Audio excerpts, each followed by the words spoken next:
Hola. Buenos dias.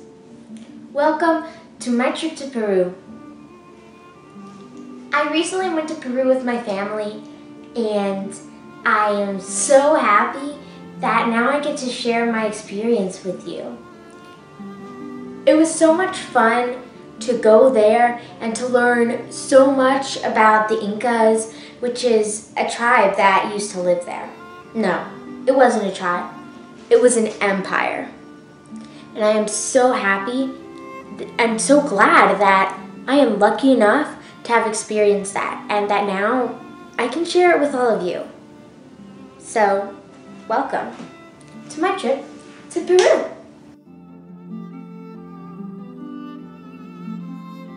On our first day, we were in Cuzco and we went to this place where we could see all the different things that they grew there. We could see llamas, alpacas, and they showed us how they dyed these amazing threads and weaved these cloths. It was really fun and there were so many things to see. I took so many pictures of the alpaca. It is so cute.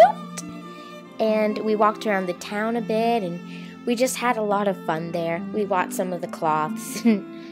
I'm serious, it was just really fun, and trying on this hat was the best, and no, I didn't buy it, so I don't have it. But it was very fun to try on. Now, I'll show you the demonstration that we got on how they dye the cloths. And the process that they're using for dyeing these cloths is extremely old. It is the same process that the Incans used. Nice to meet you, pleasure. Ayaw marleni kanya niya pamilya president in this organization. I work in 65 families is from the different indigenous community. She's a demonstrate the natural food, a natural detergent. It's for the wax, the sheep wool, alpaca wool. Here is the Andean grass, each is for the filters.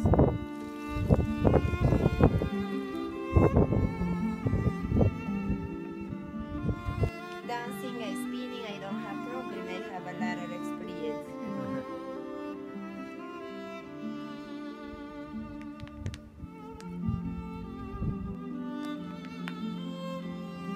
The next process, now I explain that. Here I have the cochinilla, is the insects, the beetles. This is the parasite, I mean the fish. Now I take first colors. Now, this part in the video was extremely hard to understand, which is why I'm talking over it. So basically, what she took was from the parasites in their bodies, and she put it in there. She said there are 25 different shades usually, and she puts the thread or the yarn in the pots of that stuff that's boiling with some sort of liquid, which was very hard to understand. Then later, they hang it on the rack to dry. Is the flowers. Alone is boiling is often a three differentiating yellow colors. Flowers, the name is called the native flowers. This the green is a leaves. Alone is boiling. Often a 5 differentiated green. It was again hard to understand because she was talking very fast, but the yellow is flowers, the green is leaves, that's rocks, the purple is the corn, the maize, and the blue is a mix of everything. And she said the blue actually takes a few months and you need to use baby seeds, you can't use grown things. Okay, now in the textile I tell them the flora and fauna. I tell them of the rivers, spiritual mountains, coaches, lakes, lagoons. Here she says that they are actually from a different culture than her, the one that's being weaved right now, but they would tell everything through the designs in the fabrics. They didn't have magazines or paper or pencils, so they would tell everything in the designs and the pictures that were on the fabric. They would tell all of their stories, their legends, their prayers, their rituals, and she's pointing out a few specific things to us right now. On our second day, we went to Maras and Moray, and here I have some footage of Moray. It was an Incan laboratory, which is so amazing, and it's where they grew crops as well as sold them, and they did so much there. And I am going to hand the stage over to our guide so you get the same explanation that I did. We can see that this is very cold. In relation to this one. Oh yeah? This is warmer than the terraces in the upper part. Yeah? Then, so, according to some scholars, it was a ceremonial place. Right? Why this is a ceremonial place? To start here with family. The people that live in that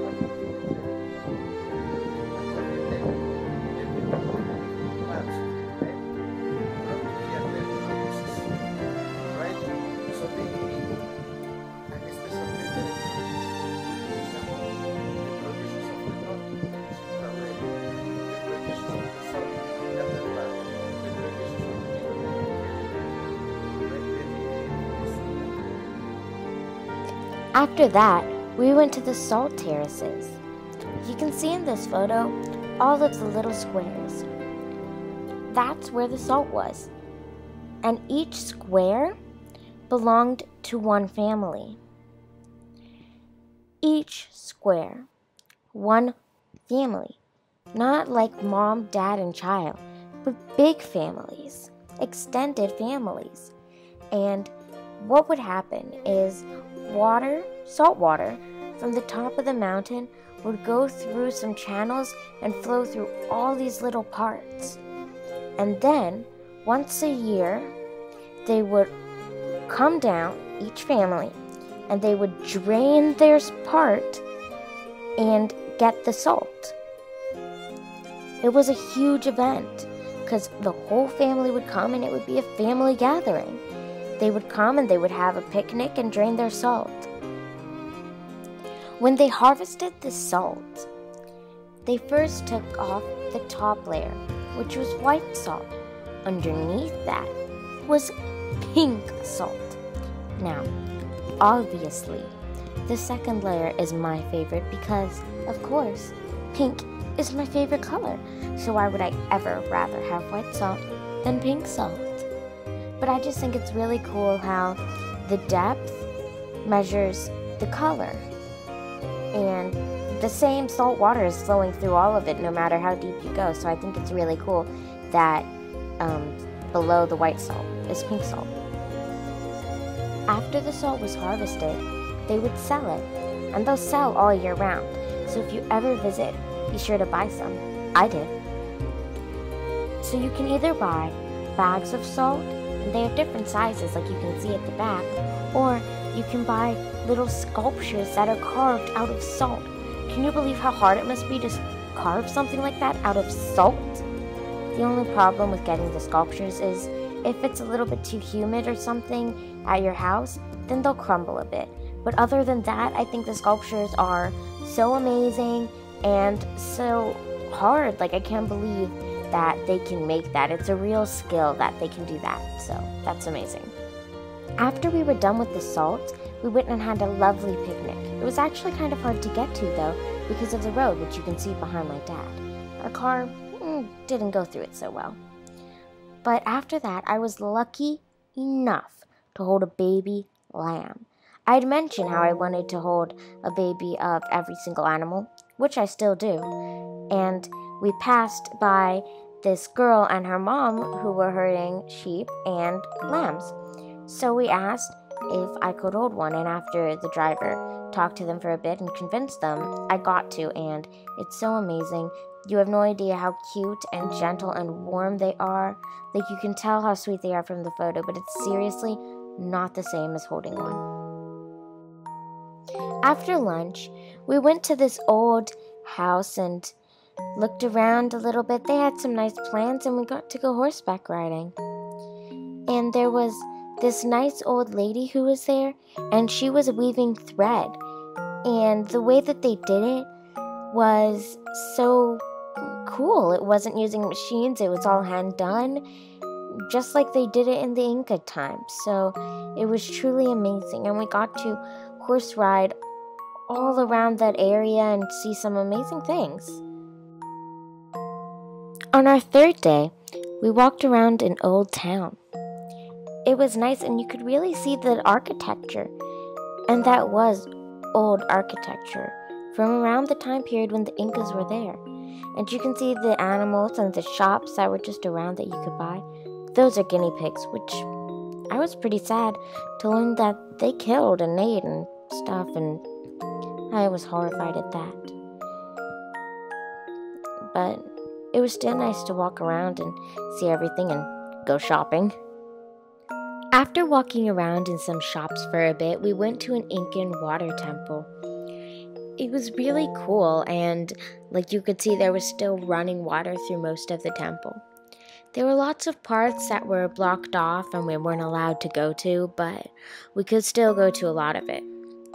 My parents walked up the stairs to the top of the temple, and they got to see more things and an incredible view, but I was too lazy, so was Pooji, so we stayed at the bottom level, and we actually saw a lot of things that they didn't, because while they took all their time at the upper level, we were at the bottom level, and that's where all the waters and stone statues of their gods and things were, so I was happy about that.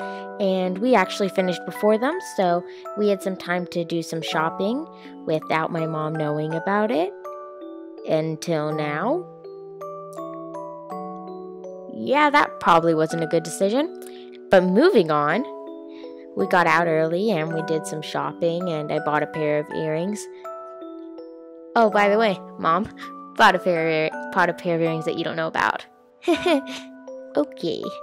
Anyway, it was really fun. We just got to relax, and I didn't have to go through all the work of hiking, which means I didn't have to become all hot and sweaty before going to Machu Picchu. I kind of thought when I was doing this, if Machu Picchu is a big sight to see, why are we wasting our time with this little temple? But I'm glad I went, because that temple was awesome. Awesome. After visiting the water temple in that area, we went on a train to go to Machu Picchu. And you'd think we'd all be excited, but in truth, everyone, especially me, was already so exhausted. Machu Picchu. Look at it. Its beauty and its magnificence. People built this so many years ago, and without all these machines and everything. They built it without cement, and it's still up today, lots of it. Some of it's been reconstructed, but a lot of it is still like it was. Now, if I'm being completely honest, I wasn't that excited. Like I said, I was exhausted. And frankly, I was kind of bored. We had already seen so much that day. I just wanted to go to the hotel and rest. But I am still so happy now that I got the chance to see that. And I'm now going to let our guide tell you a little bit more about Machu Picchu and its amazing culture and architecture. This city was made around the 1400s. No, 1400s is the imperial expansion of the Incas. Notice that they made this in order to control the territories that they were added to the empire. Right? It's very important to see also constructions like this one. Look, this construction has two floors, levels. The first floor right here, the second floor by this side. Yeah. First, can we see inside? I'll walk right by here.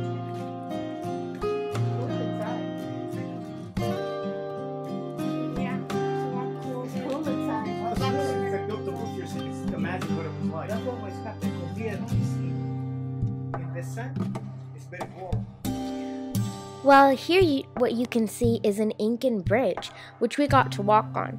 We couldn't quite walk all the way because it was broken, but it was really fun. I just walked on it, but my dad, being the worrywart that he was, always held the rope. It's not that skinny. We had plenty of space, but nope, it was too scary for him. Now here are just a few more photos from our first trip to Machu Picchu.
there, we were kind of done for the day.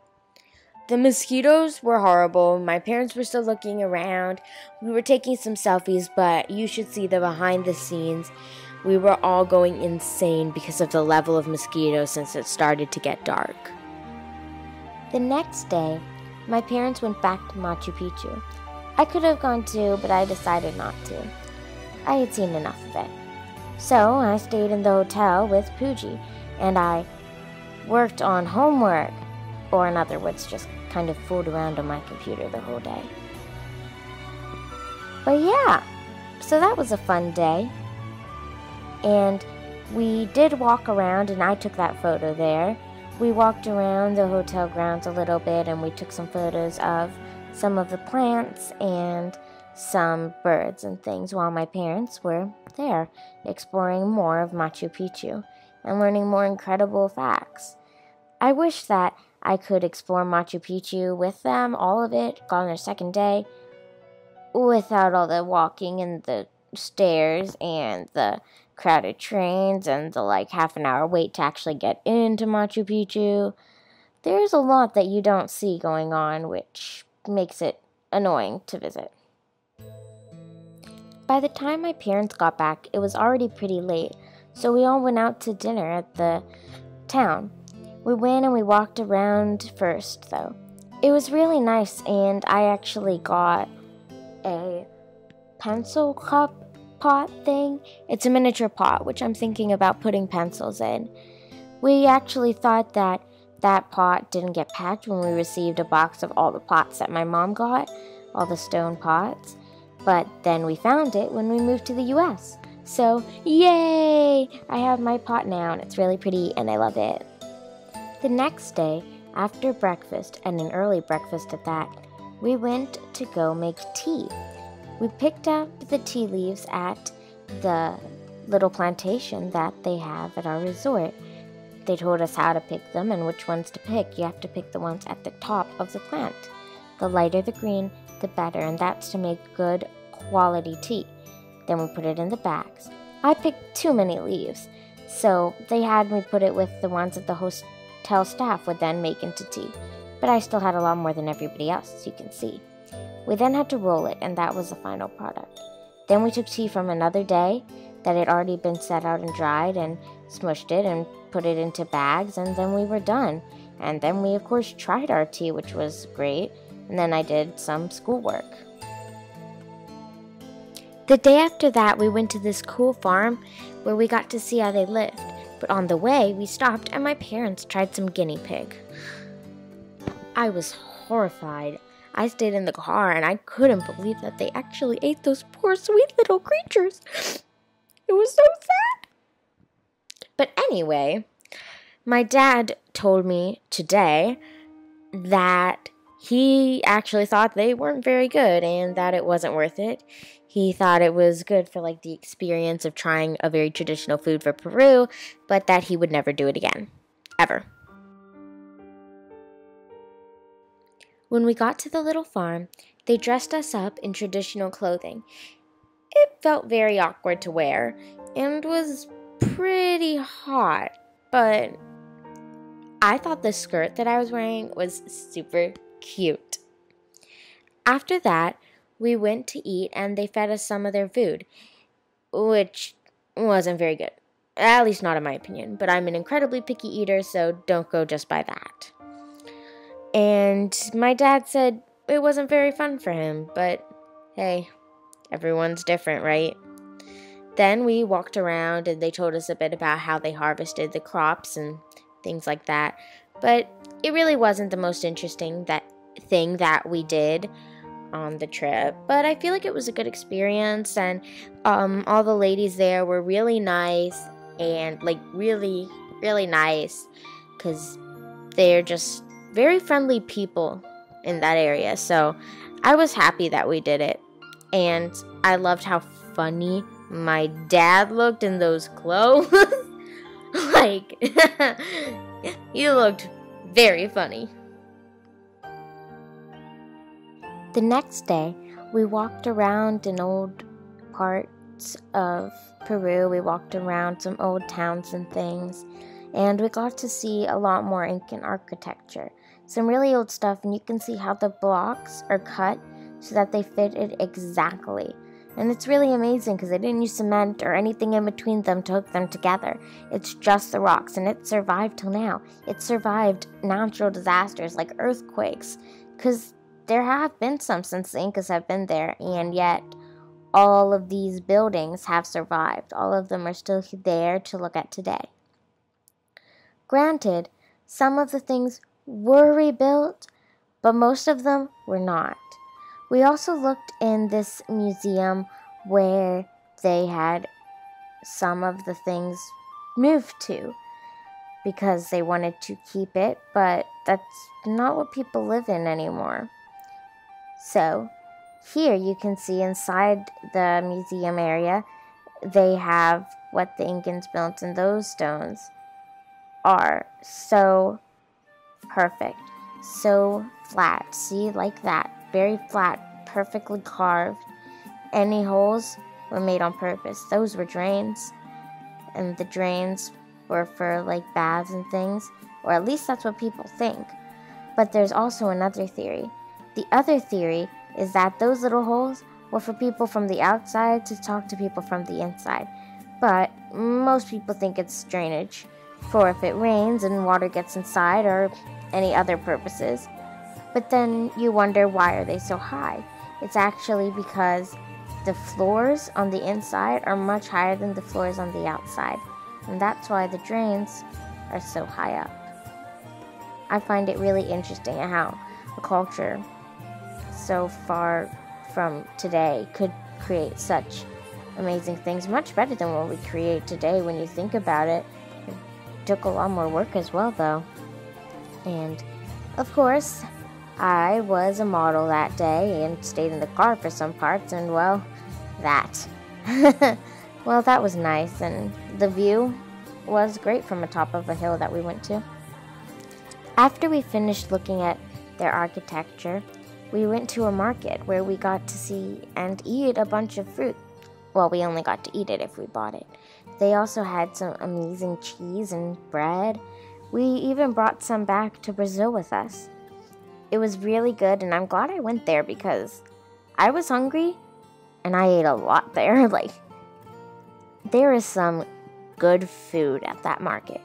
And what I really liked about it was a market not for tourists, but it's just where the people went all the time. So there were a bunch of people just shopping. There were many tourists too, but just Peruvian people shopping there like they do every day. That night, we went to a cooking class in Cuzco. I love those aprons that we wear. And it was really cool, and we cooked a dessert, we cooked some drinks, and we cooked some meat. But me, being a picky eater, instead of eating the food that we cooked, I just ate a lot of maracujá, or passion fruit in English. Although I must say I prefer the Portuguese name. Eu amo maracujá. I love passion fruit. I ate it so much on our trip to Peru because they have some really good, really sweet ones there. It's amazing. Now, you'll see for the drinks they are alcoholic, but, of course, mine and Pooji's were virgins. Only my parents actually had alcohol in theirs. Although, if I'm completely honest, I wish they hadn't, because anyone who knows me knows I despise alcohol, and I wish it was illegal. But anyway, our cooking class was so much fun. We go on cooking classes a lot, like whenever we go on trips, and I just really adore it because I love to cook, and learning to cook the recipes that are traditional to the places that we visit is so much fun. I love it.